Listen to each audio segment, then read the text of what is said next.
Olá, a paz do Senhor Jesus a todos os nossos irmãos, a todos os nossos alunos e amigos que nos estão acompanhando aí no mais um Bíblia Explicada Teologicamente. Desde já, quero agradecer ao irmão Adolfo Euclair por mencionar o nosso canal também no seu canal.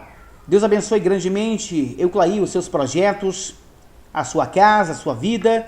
Que esta voz esclarecedora que está por detrás aí dessa tela seja cada dia mais conhecido diante daquelas pessoas que precisam realmente de um esclarecimento importante que o seu canal traz. Deus abençoe grandemente Adolfo Euclair. Você é realmente uma pessoa que tem cooperado no reino de Deus. E o assunto de hoje, na verdade, foi nos direcionado pelo nosso irmão Adolfo Euclair. Ele mandou eu abordar sobre o arminianismo e o calvinismo. Me perdoe pelo tempo, tá? Estava muito dificultoso para mim o tempo, mas estou aqui para fazer esta aula, ou uma brevidade desta aula, uma síntese, um resumo daquilo que realmente o arminianismo e o calvinismo representam. E hoje, sempre nós temos que entender. A pergunta para que nós viemos compreender o arminianismo é sobre a pessoa do mesmo. Quem foi Jacó Arminio? Na realidade, Jacó Arminio nasceu em Oudewater, na cidade de Holanda, em 10 de outubro de 1559, ao norte de Roterdã. Na idade adulta, como é de costume entre os estudantes de sua época, latinizou seu nome. Quando Arminio nasceu em Oudewater, estava sob o domínio da Espanha e da Igreja Católica. Sobre a família de Arminio, seu pai era um ferreiro e fabricante de armas, e veio a falecer quando Arminio era pequeno e trouxe com isso dificuldades financeiras à sua família. A mãe de Arminio, Angélica, e seus irmãos, em 1575, foram brutalmente assassinados na cidade de Oudewater, realizado por soldados católicos fiéis à Espanha. Quando Arminio tinha 15 anos de idade, seu amigo e benfeitor Amelius faleceu, instaurando uma nova crise em sua vida. Mais uma vez sozinho e sem ajuda para continuar os estudos, Arminio enfrentou esta dificuldade. Mas veio a instabilidade. Em 1576, retornou para casa e estudou teologia em Leiden, sob Lambertus Danaeus. Aqui ele passou 6 anos, até que recebeu autorização dos burgomestres de Amsterdã para continuar seus estudos em Genebra e Basel, sobre Beza e Grinaeus. O mesmo fez preleções sobre a filosofia de Petrus Ramos e a Epístola aos Romanos, sendo chamado de volta pelo governo de Amsterdã. Em 1588, ele foi nomeado pregador da Congregação Reformada. Preeminência. Arminio era um jovem que as pessoas consideravam que tinha um futuro promissor no ministério. A Igreja da Reformada de Amsterdã pagou seus estudos em Leiden e Genebra. Ele foi ordenado em 1588, aos 29 anos de idade. Tornou-se pastor da igreja em Amsterdã durante 15 anos. Um dos mestres de Arminio foi o teólogo Beza, que tinha uma posição sucessor do teólogo francês João Calvino. Logo, queridos, nessa exposição percebemos que Arminio tinha muita influência de João Calvino, claro, também por causa de seu professor Teodoro Beza. Segundo Walker, Beza assumira e desenvolvera a doutrina da predestinação de Calvino, dando-lhe uma precisão lógica e ordenação sistemática que não se encontra no próprio Calvino, e tornando-a o centro teológico. Este homem, chamado Beza, ele traz uma sistematização naquilo que se refere à teologia calvinista. Ele dá mais uma ênfase, traz alguma sistemática relacionada, todos os seus pormenores que vamos ver realmente no outro vídeo.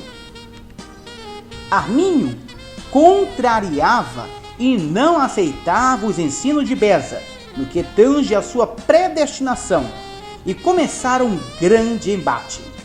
Ele contrapunha ao predestinismo rígido por falta da cristocentricidade no raciocínio quanto à eleição de Beza. Os ensinos de Armínio. Número 1. A declaração dos sentimentos de Armínio diante das autoridades governamentais em Hague, em 1608, esboça suas próprias ideias, dando uma resposta com 20 argumentos contra o supralapsarianismo da Universidade de Leiden. Francis Gomaros. Armínio afirma que a doutrina é falsa porque torna Deus o autor do pecado.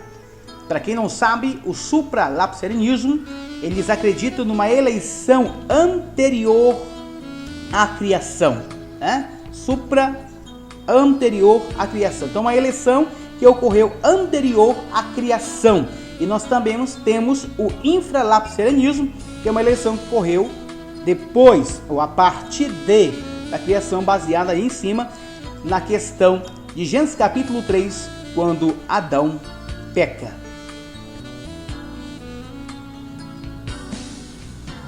Enquanto os supralapsarianos ensinava que o decreto de salvar e condenar alguns indivíduos precedia o decreto de criá-los, Armínio ensinava que o primeiro decreto era enviar Cristo para redimir os homens pecadores. O segundo era receber na graça aqueles que se arrependessem e crescem. O terceiro era ajudar todos os homens a se arrepender e crer. E por final, o quarto era salvar e condenar os indivíduos de acordo com o conhecimento prévio de Deus, de uma forma que eles respondessem livremente ao dom da graça. E esses ensinos de Armínio realmente foi formulado por ele. Na verdade, Armínio acreditava realmente que Deus é soberano, mas também deu livre-arbítrio aos homens. Daqui a pouco veremos a seguir estes pormenores. Os 5 pontos do arminianismo.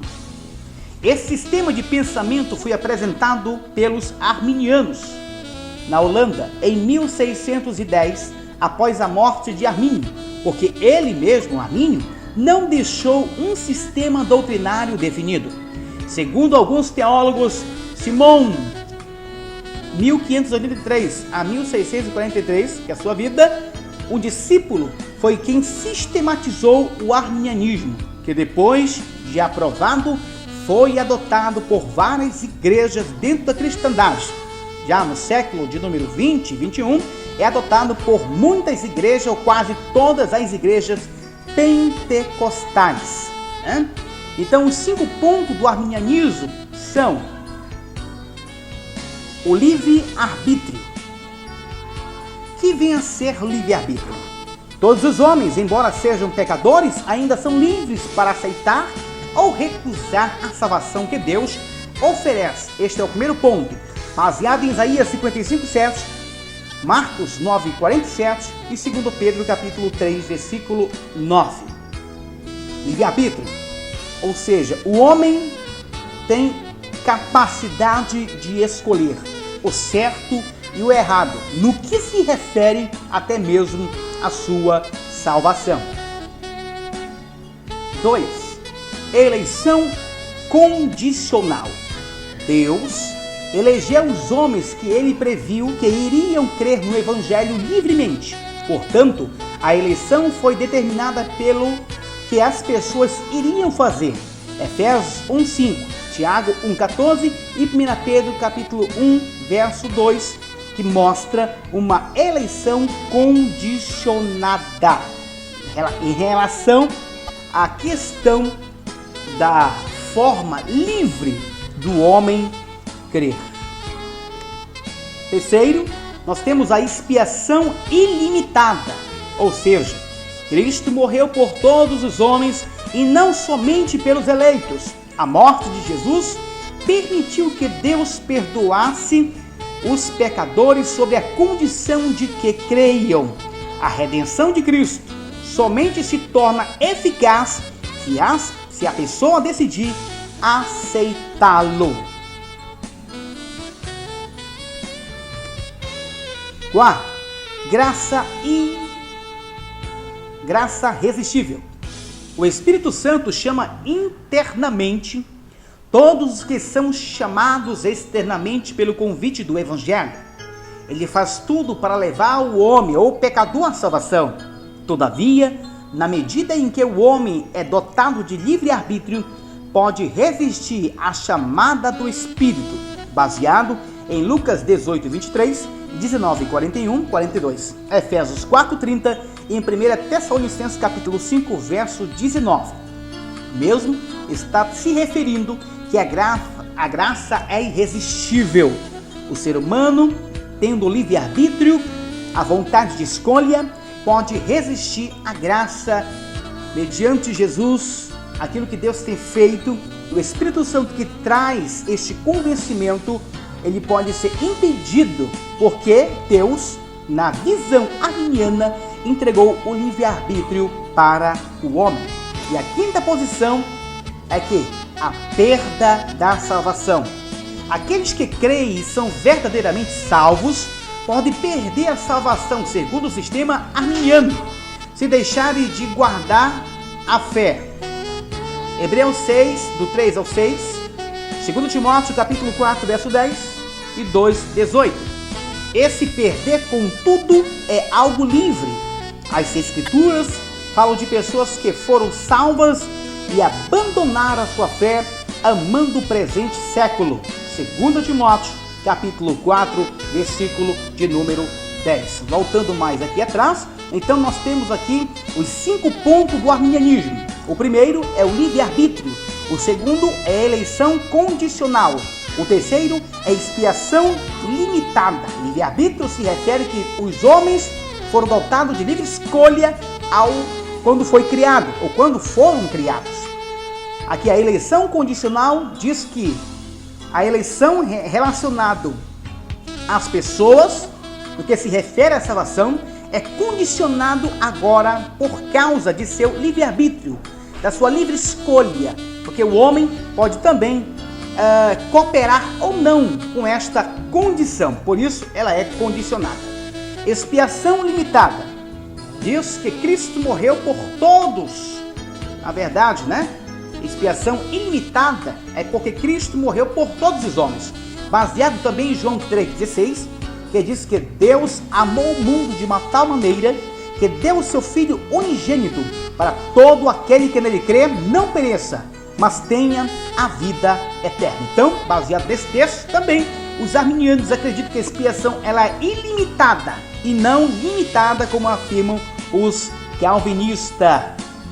Nós temos também a quarta, que é a graça resistível, ou seja, é o Espírito Santo que ministra essa graça no coração dos pecadores, mas o mesmo Espírito, segundo a linha arminiana, pode ser resistido pelo livre-arbítrio do homem. O homem pode parar com esta graça resistível, O homem pode dizer não ao Espírito Santo, à sua obra e aos seus intentos. E a quinta, nós temos a perda da salvação, ou seja, aqueles que aceitaram Jesus, que estão com Jesus, mas se afastarem de sua fé, eles podem perder a sua salvação, conforme 2 Timóteo 4,10, que diz: Demas amou o presente século e abandonou.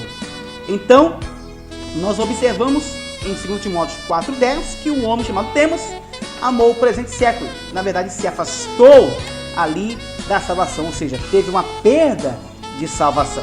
Então, os 5 pontos do arminianismo é esse, querido. Muito fácil, muito tranquilo, né?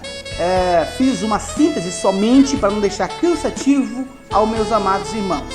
Posteriormente, farei algo mais complexo concernente a isso, somente respondendo a questão da pergunta de nosso amado e querido irmão Adolfo Euclair. Fique com Deus, fique com Cristo Jesus, mais um Bíblia explicada teologicamente. Deus abençoe a todos, Deus abençoe a sua vida.